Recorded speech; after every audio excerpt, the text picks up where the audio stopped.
Shavua Tov, Shalom everybody, welcome to the Israel Brief with me, Rolene Marks, brought to you by Lay of the Land. And we have quite a bit of news to cover today, and a reminder that we bring you those top stories making headlines in Israel every Monday to Thursday. But before we dive into the news, let's take a look at where you can find us online. Our website is www.layoftheland.online, and if you would like to receive our weekly newsletter, please contact us via our website. Our contact details are there. You can also find us on Facebook at Lottel's site. Please join our growing community by liking, following, and sharing our content. And if you're viewing this on YouTube, please consider clicking on that big red subscribe button. We really need your help to get the Israel Brief out to as many people as possible. Our channel is at the Israel Brief, and we're on Twitter at Lay of the Land 5. But let's take a look at those top stories, and we begin, of course, with Ukraine, and news coming in just a short while ago that 3 Israeli citizens have been arrested by Russian troops in the Ukrainian city of Melitopol. A father who was a former publisher of a local newspaper, his wife and his young daughter have been detained. Now, we don't know the reasons, and our foreign ministry is investigating. We're going to keep an eye on that one and bring you any updates that we have. But yesterday, President Zelensky gave his much anticipated speech to the Knesset. Now, was it a hit or was it a miss? 112 out of 120 Knesset members logged into Zoom to hear the Ukrainian president speak. Those not joining on Zoom were members of the Joint Arab List. They blame NATO squarely for the current war between Russia and Ukraine. But let's take a look at some of the more controversial comments coming from President Zelensky. In his speech, which was quite scathing towards Israel, despite the warm welcome he received by Miki Levy, the Speaker of the Knesset, who once again condemned Russia's actions in Ukraine and lamented the abuse of international law and the violation of Ukraine's sovereign territory. Zelensky made several references to the Holocaust, going so far as to say that Russia were committing the final solution against Ukrainians.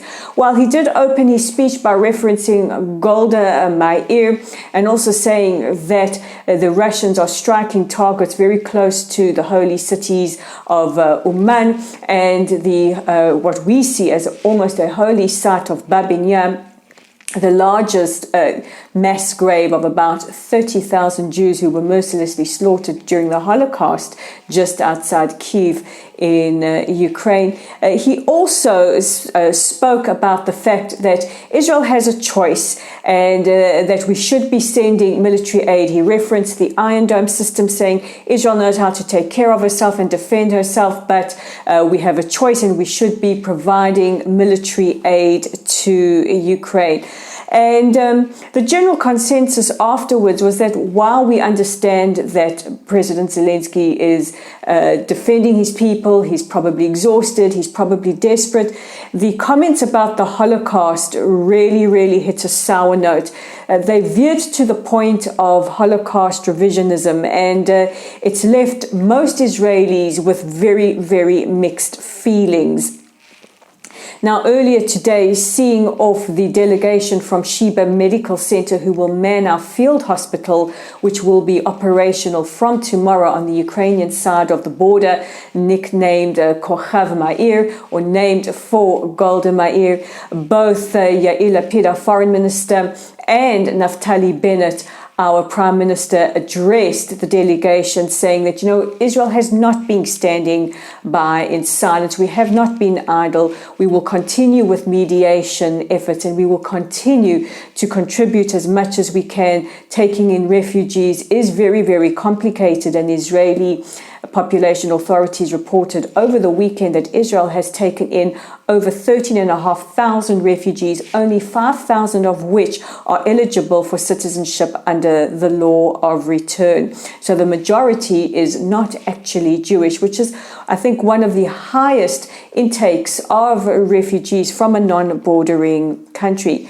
Now, President Zelensky must have known that he hit maybe a bit of a sour note in his speech to the Knesset, which was a rare miss for the much-loved president, who really is man of the moment. And Reuters quote him as saying afterwards that, he's very, very grateful for mediation efforts by Prime Minister Bennett, and that he fully understands Israel's strategic need to protect her citizens, and is grateful that Jerusalem could possibly be a venue for peace talks.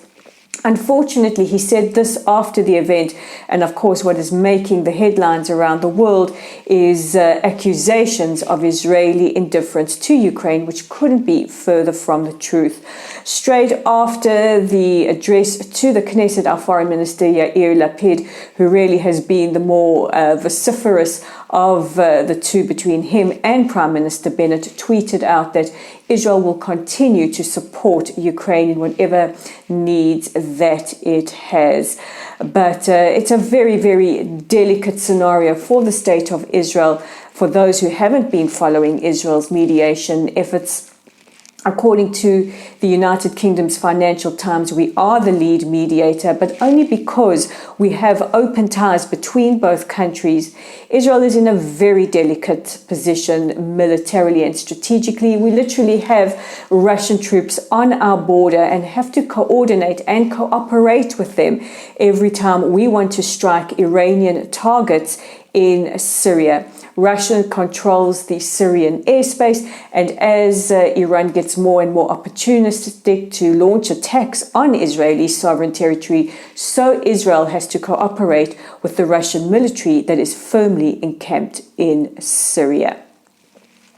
Meanwhile, while we are talking about Iran, both Prime Minister Bennett and Foreign Minister Yair Lapid released a joint statement over the weekend appealing to the Biden administration not to remove the Iranian Revolutionary Guard Corps off its terror list.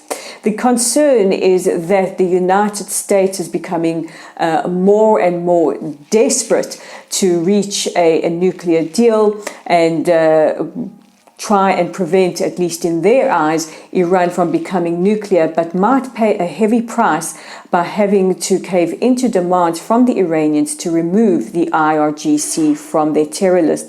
Now, this is not just a concern of Israel. Gulf countries have also appealed to the Biden administration, please not to do that. It endangers all of us here in the region. And in their joint statement, the Prime Minister and the Foreign Minister reiterated that the IRGC had been responsible for attacks on Americans, going so far as to say the IRGC are Houthi rebels in Yemen, they are militia in Iraq, they are Palestinian Islamic Jihad and Hamas in Gaza, and they are Hezbollah in Lebanon.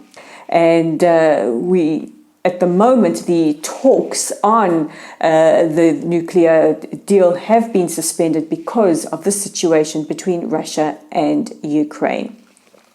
Meanwhile, in more positive news, the U.S. state of Colorado becomes the next state to enact their anti-BDS laws and will divest $42 million of their pension fund out of Unilever, who is the holding company of Ben and Jerry's. Ben and Jerry's ice cream manufacturers announced last year that they would stop selling their ice cream in what they call the occupied territories, which is the West Bank and East Jerusalem, and they will be ending their contract, their manufacturing contract with the Israeli manufacturer at the end of 2022. The Israeli manufacturer has launched a lawsuit against Ben & Jerry's in the state of New Jersey. Now, Colorado joins Florida, Texas, New York, New Jersey, and a host of other states in divesting their millions of pension fund from the holding company Unilever. And our final story, yesterday we bade farewell to 94-year-old Rabbi Kanievsky, who collapsed and passed away over the weekend. Nearly 1 million mourners attended his funeral in Bnei Brak, and traffic was brought to an absolute standstill. In fact, central Israel was brought to a standstill yesterday. Kanievsky will go down in Jewish history as one of the greatest Torah and sage leaders, and to quote our Prime Minister, he was one of the last of the great religious leaders of this generation. May his memory be blessed. So those are the top stories making headlines today in Israel. I know a lot to squeeze into this broadcast, but don't forget to join us again tomorrow as I bring you those top stories from Israel. And if we haven't met before, it's lovely to meet you. I'm Rolene Marks. This is the Israel Brief. Thank you for watching. We'll see you tomorrow.